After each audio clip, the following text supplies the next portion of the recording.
What's up, my friends? J7409 here with you. I want to thank my subscriber turning me on to this information. China buys Walmart, will rebrand as Great Walmart. Man, I have found this now. I don't know if this is true or not, but I'm going to read this to you folks in a move that took both Wall Street and Main Street USA by surprise. The world's largest nation has announced the acquisition of the world's largest retailer. The Beijing-based People's Republic of China will acquire the Bentonville, Arkansas-based Walmart in straight-up swap of U.S. federal debt for the retailer's outstanding stock. The transaction is expected to close immediately and will result in the renaming of all 8,500 Walmart stores as Great Walmart and the rebranding of retailer Sam's Club outlets as Mano's Club. It's been a long time for China to take its rightful place on the world stage of mass market retailing, said the Chinese Prime Minister, who will take on the additional title of CEO/party chief of the combined operations. We intend to follow in the spiritual footsteps of our visionary forefathers, Sam Walton. That's what he said. And live in a broadcast from the company's new headquarters from Shaheen. Sam gave us low prices and introduced the concept, which translated literally means cheap crap to keep the masses happy. Speaking on behalf of the Obama administration, the U.S. Secretary of Commerce Gary Locke explained that the deal had been a long time in coming. We'd been desperate to find a way to reduce the U.S. debt held by China. We offered them General Motors, but they said no deal. We offered them Goldman Sachs and General Electric, but they refused to go into business with what they described as a criminal organization. We even offered them Mount Rushmore, Disneyland, the New York Mets in return for future draft consideration, but they weren't interested. We think it's a win-win for both our employee associates and our shoppers, explained the former Walmart CEO Bill Simon from an undisclosed location in China. Our employees will go through a short re-education process. Our shoppers will be exposed to a whole new range of fantastic low-priced Chinese products, including the legendary Takeman Squares. I guess I said that. I don't know if I said it right or not. Chocolate-flavored dog byproduct intrusion snacks, the popular Mellow simulated dairy beverage. And I'm not going to go on and read all this. I'll post a link, folks, but it looks like, according to this, China has bought out Walmart. Now it's going to be called the Great Wall. And Sam's Club is going to be called, oh, I've lost my place, but it's got another name too. But it's in this article here. Here it is, Sam Club. Mao's Club. Mao's Club and the Great Walmart. Be safe, my friends. Be blessed. Keep your eyes on the sky. Know I love you all. Thanks so much for watching.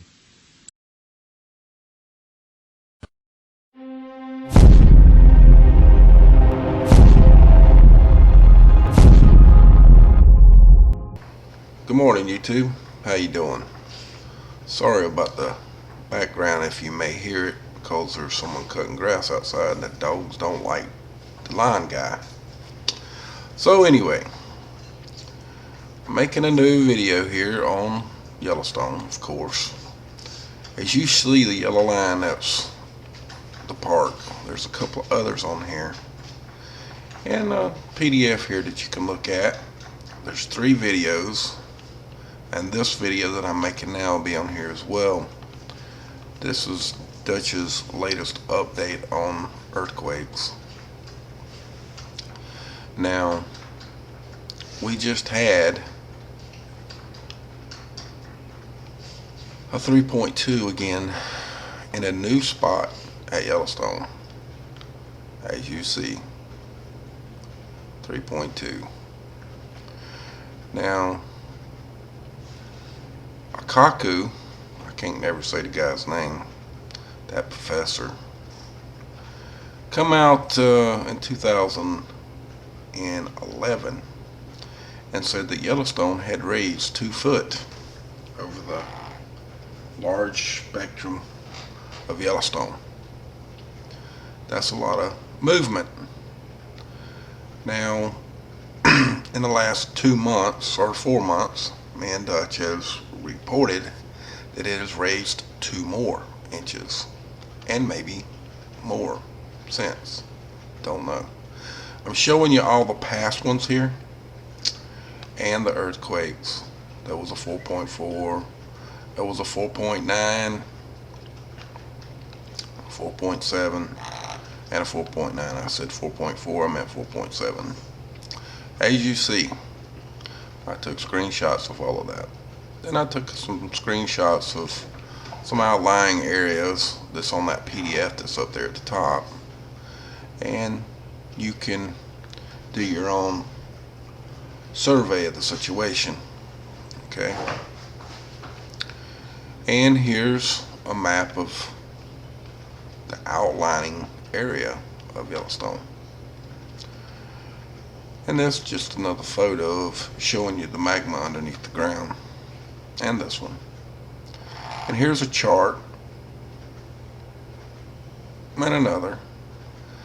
And this one here is the main chart. And if you want to go to the chart itself, you just click on the page. And it takes you over to the main page. And we'll just open one up. As you can see, I'm only showing you part of the page here. Sorry about that. I'm only showing you part of the page, but if you click on that photo, you click on this page right here, it'll take you directly to the page. I did that so you could go there for yourself and do your own research. Here's the last 3 stories that was posted on that as well. You can check them all out for yourself. This is the latest. There's more information there. This is the first story. This is the second. And this is the third.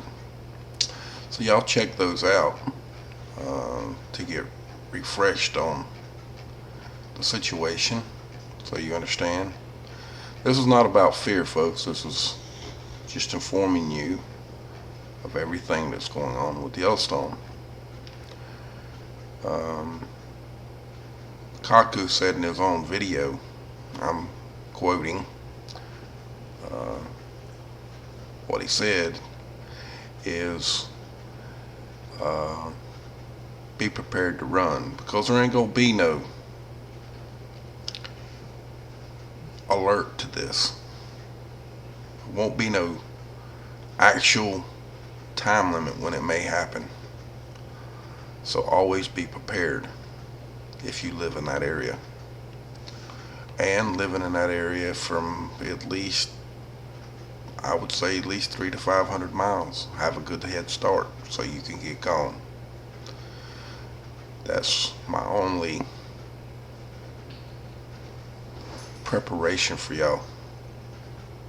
I'm not saying it's going off. I'm not saying that at all. I'm just informing you of what's happening and the information that comes across. So much love to y'all. Y'all have a great day. And from my cold dead hands.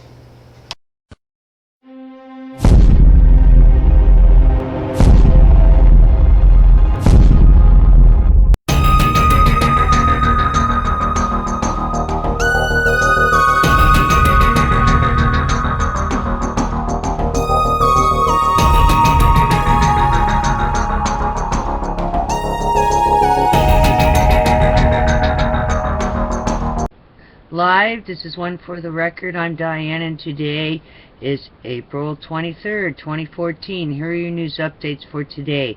What I'm going to do is attach a lot of videos, a lot on Fukushima. So please stay tuned, and I'll see you tomorrow on the flip side. We're going into the eve of Friday. Right now it's Wednesday hump day, and we're almost there. So it's 3 days down, 2 to go before the weekend. Stay tuned. And be safe, and keep your eyes to the sky. Oh, there's Max. He threw a fit and just What are you doing, Max? I guess he's gonna go to sleep. So, also, I guess they're gonna have something called Bundy Fest. And that's gonna be out there at the Bundy Ranch, I guess in September. But if those people really care with the 250 bands, it's like a Burning Man celebration. But here's the deal. What's that rock music gonna do to the cows that are already been stressed out as it is? I think the musicians, if you really care about animals, I wouldn't play right there. No. Just a heads up on it. Just trying to stress the cows out some more with whatever's left that he has. That's what I'm thinking. It's a bunch of baloney. Right, Max? Max is still throwing a fit back there. Alrighty then, so just a heads up on that, and those musicians watching. I believe it's going to stress the cows out. It's a bunch of baloney. I don't think they need a festival right there. Right across from his ranch that all the cows were chased by helicopters, and some of them shot, some trapped, some killed. Oh no, we don't need that over there. Maybe I might have to give a call to the producer. Why don't some people... We'll have to look that up. Everybody should call the producer of that and tell them they shouldn't have that Bundy Fest out there. That Burning Man festival. I think that's very bad. Especially for the animals in that area. Alrighty then. Whole bunch of confusion, and then who knows. You know? Very bad. W77 says it's like they're making fun of Bundy. I think it's just another form of stressing out his cows. Get what I'm saying? Especially if they're blasting music right there, setting fires, whatever they're doing right there. Just be aware of all that. I wouldn't go out there. That's number one. Number two, they should just go ahead and go have their little Burning Man Fest out there in the Mojave Desert or wherever it was they were having it before. Alrighty then, so if anyone's listening to this and they know how to contact the producers of that festival, the Burning Man Festival, please give them the heads up. I myself are going to try to track them down and give them the heads up on that. That's insane to go out there anyway when all this is going down. It's just, you're just putting your crew, your staff, the musicians, and the animals. You're putting them all in danger. Alrighty then, this is not Woodstock. Alright. Alrighty then, just a heads up. I want you to really think about it. That's your free consultation. Burning Man Productions. Burning Man Festival, and you want to call it the Bundy Fest. No. You're trying to make some kind of mayhem out there, and whatever else, and it's going to disrupt everything out there and have a bunch of chaos. No way, man. Alrighty then. Stay tuned. I'm running stuff on Fukushima. Alrighty then. I would like to also add, I was thinking about it, I need to add one more thing. Other than putting all the performers and staff crew in danger, you're putting your clients, your patrons that you're selling tickets to, you're putting them in danger too. So I'm just giving a free consultation to the producers of this festival, Burning Man Festival, aka Bundy Fest, that you're putting yourself you're going to be liable. If chaos breaks out and people get hurt, they will sue you. If the cows die, if a fire breaks out, you're going to be liable from both ends of the spectrum. So, just a heads up to the producers out there, being a producer myself, not a good idea. I think you better re-examine where you're going to have that festival, and it's not worth the liability, the risk. I'm giving you a free risk management consultation.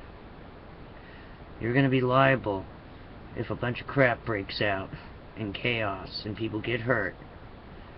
Alrighty then? So, don't do it. That's just my opinion. Alrighty then. On with the show. Stay tuned. Prove me wrong. That's all I got to say. Prove me wrong what I'm telling you. Japan admits all efforts to contain radiation leakage have failed. This despite claims by the country's prime minister 8 months ago that the issue had been resolved. Robert Jacobs from the Hiroshima Peace Institute explains what the situation is like at Fukushima at the moment. The levels at the plant and the levels in the area around it are somewhat stabilized. It's too high for people to live. It's too high for people to return to. But the amount entering the sea is what's ongoing. That's ongoing every day. Tons of water, contaminated water enters the sea. So that's not changing the amount of radiation that's nearby in the land or areas that were contaminated from the explosions. However, there will be, for the foreseeable future, this ceaseless entry of radioactive water into the ocean. As the government and plant operator TEPCO try to persuade the public they're in control of the situation, some events indicate it could be the opposite. These are just some of the local headlines that not only suggest a worsening of contamination, but also a sharp drop in trust of officials. Jacobs thinks there's reason to be skeptical. Been quite a lot of lies told by TEPCO, the company that owns these plants, who denied that there were any meltdowns at all for almost 3 months when they knew by the end of the first day that they had nuclear core meltdowns happening. So they've certainly been absolutely happy to lie. More on how Japan is dealing with the aftermath of the disaster on our website, RT.com.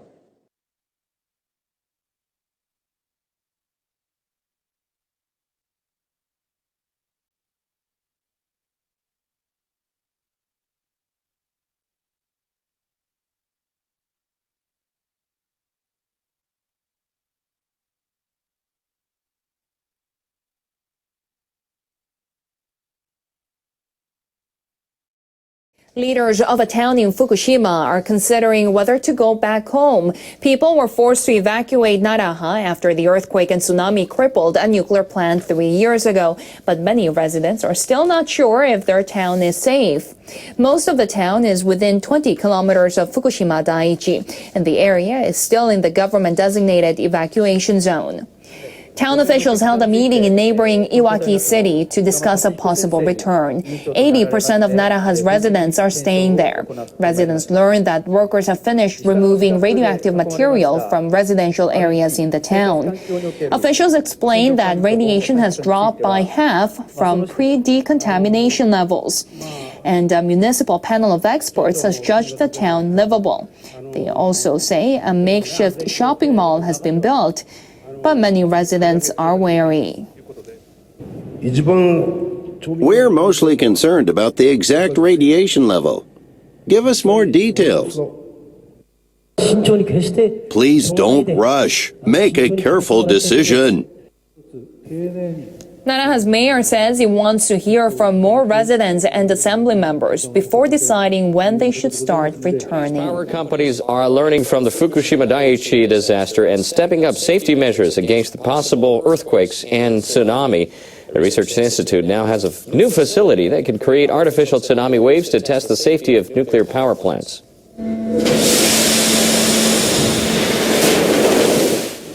The new facility is located at the Central Research Institute of Electric Power Industry near Tokyo. It has a water pool 20 meters long and 4 meters wide. It generates waves that can travel as fast as 7 meters per second, the speed of the tsunami that devastated northeastern Japan in March 2011.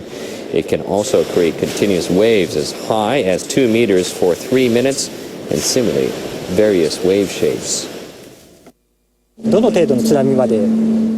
It's important to verify to what extent nuclear power plants can withstand a tsunami. Clarifying that process will lead to a higher level of security in the plants. Researchers will also test several types of breakwaters and study the force generated when objects drifting in a tsunami collide. Evacuation towers have been built in a coastal city in Kochi Prefecture, western Japan. Nankoku City residents can use the 14 towers if a megaquake occurs along the Nankai Trough in the Pacific Ocean.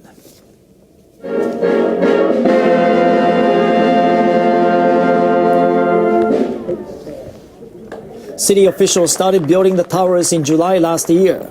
They've been spaced at intervals of about 600 meters. Residents can reach the closest one in about 5 minutes on foot. Experts estimate tsunami waves could reach the city in about 20 minutes at the earliest after a major quake. Some residents climbed up to one of the two-story towers to see inside. Nankoku City officials said the towers are equipped with stairs, slopes, and warning bells. All of the towers can house nearly 4,500 evacuees. Before these were built, we had no place to evacuate. I now feel at ease. She also said she will take part in drills to practice making her way to the tower when a future earthquake strikes. Tourism used to be one of the most lucrative industries along Japan's northeastern coast, but after the 2011 disaster, the visitors stopped coming. People in the industry have struggled to bring them back. They're doing everything they can to change the situation.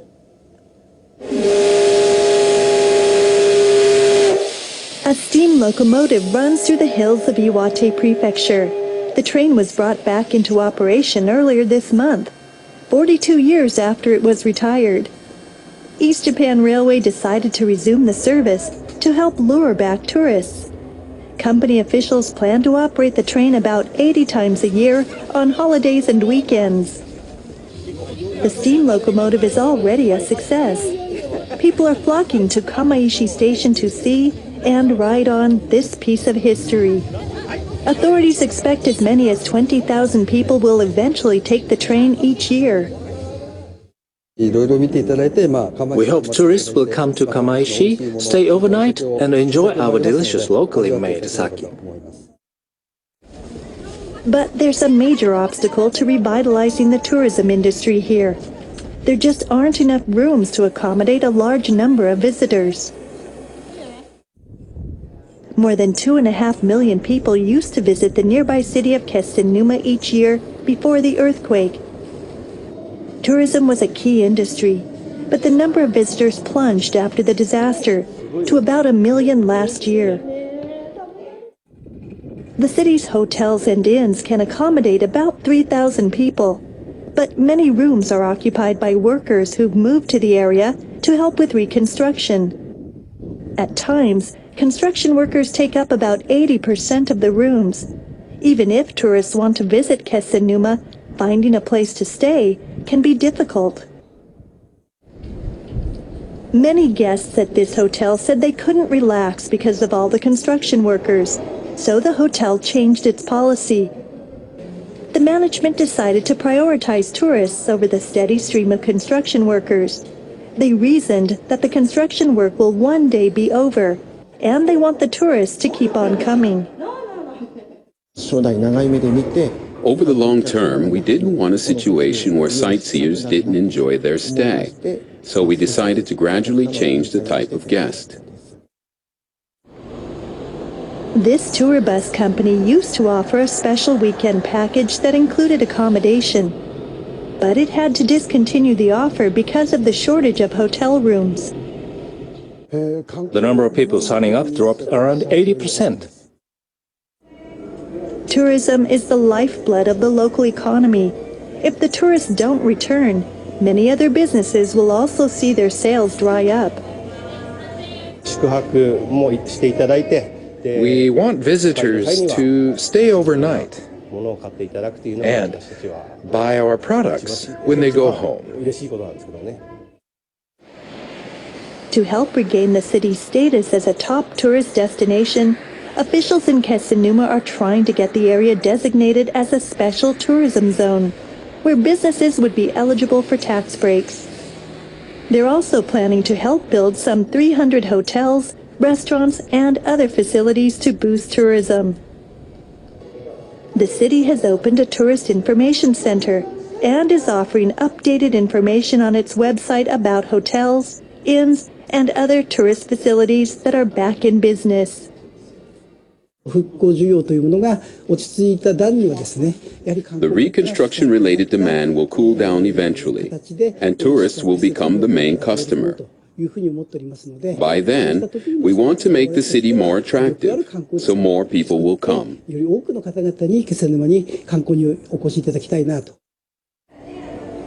The Tohoku region has long been popular among people in search of delicious seafood and beautiful scenery.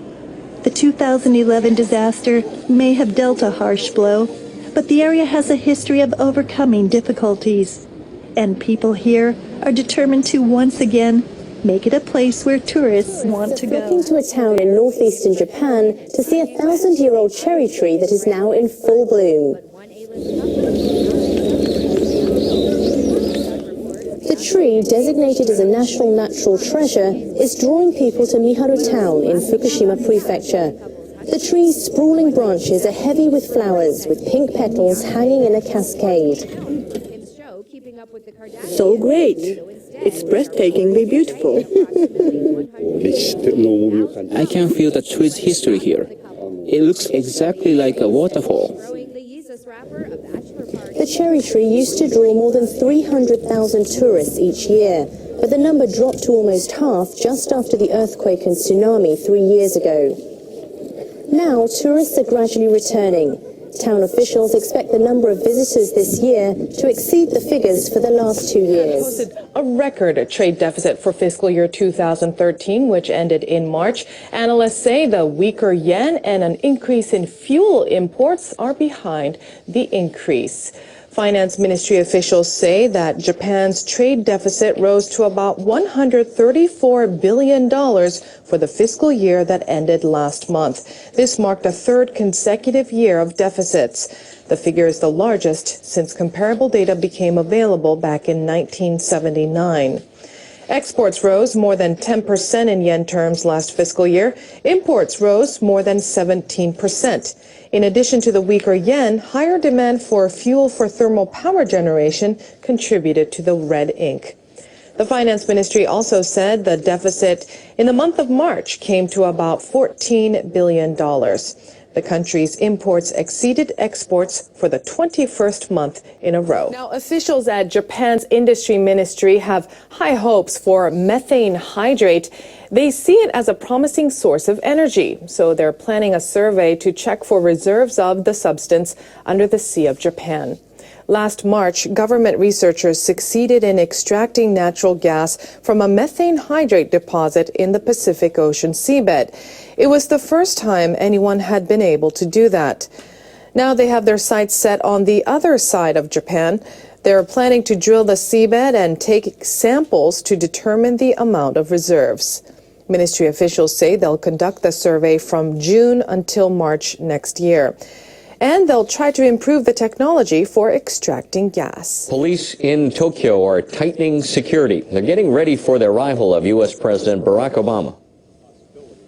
The president's coming to Japan at the start of a tour of Asia. He'll be here as a state guest from Wednesday through Friday. The Metropolitan Police are taking no chances with Obama's safety. They've mobilized 16,000 officers. That's a third of their force. Obama will arrive at Haneda Airport. Police on patrol there are looking out for suspicious people or objects. Staff sealed trash cans and coin-operated lockers. I've looked all over, but I can't find anywhere to throw my rubbish. Obama will talk Thursday with Prime Minister Shinzo Abe. They'll meet at the state guest house. Riot police are standing guard outside and operating checkpoints.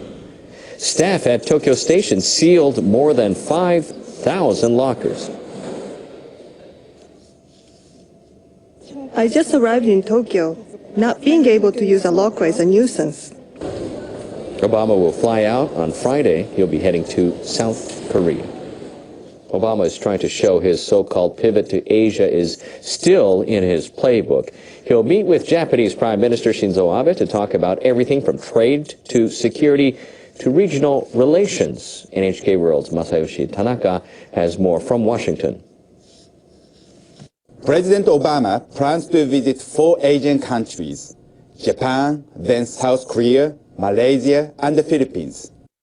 During his time in Tokyo, he'll be the first U.S. president to be welcomed as a state guest since Bill Clinton in 1996. 3 years ago, Obama said he would boost U.S. engagement in the region.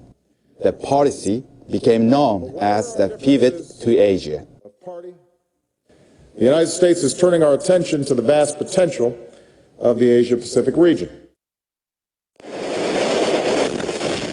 Since then, his administration has juggled crises in the Middle East, Africa, and Eastern Europe. And last year, the government shutdown forced him to pull out of 2 major conferences in Asia.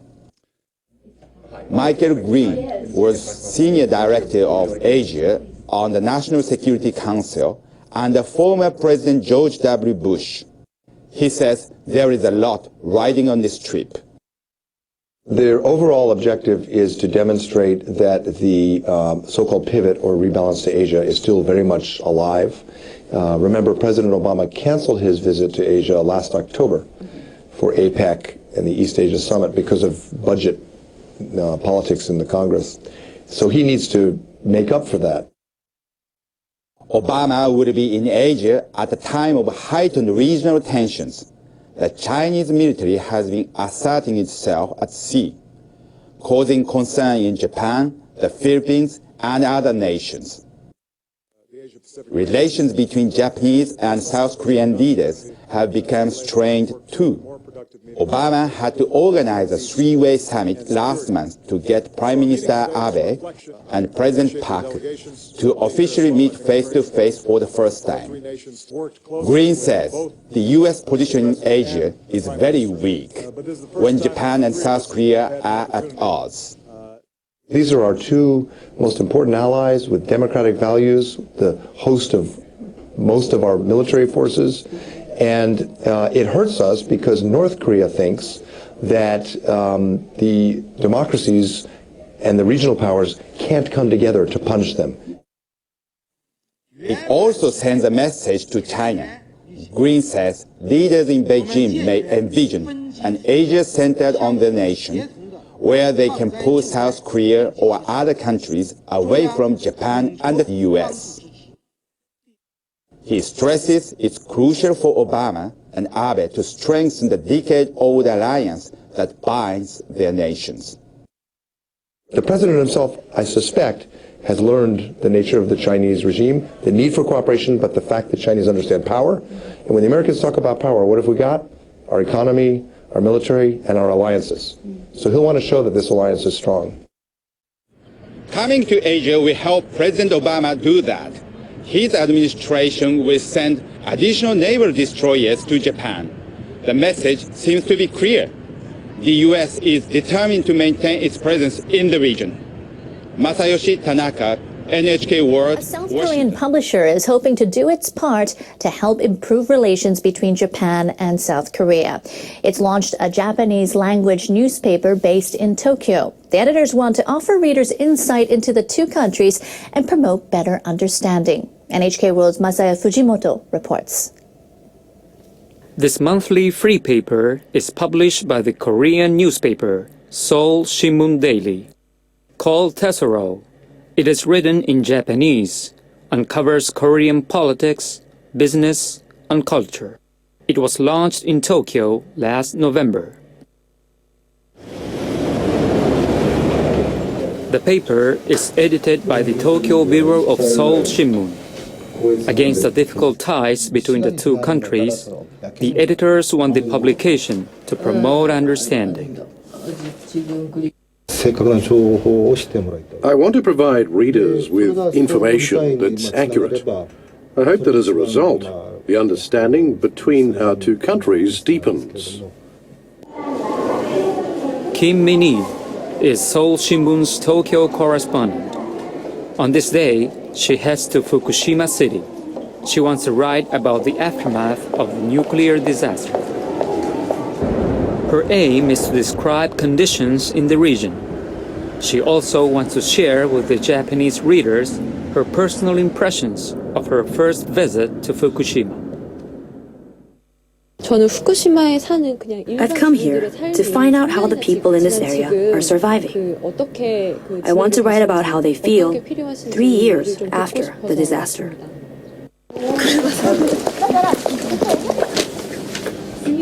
Kim visit Chon Hyung-shil. She has lived here for 14 years. She teaches at a Korean language school and runs a cafe. Despite the ongoing nuclear disaster, she has chosen to stay in the city. Chon says most Korean media coverage of Fukushima focuses on contaminated water and radioactivity. Some Koreans believe that in the next couple of years, 400,000 people will die of cancer. It's a bit extreme. I agree. That's why I want to gather information firsthand, so I can provide accurate news to South Korean readers.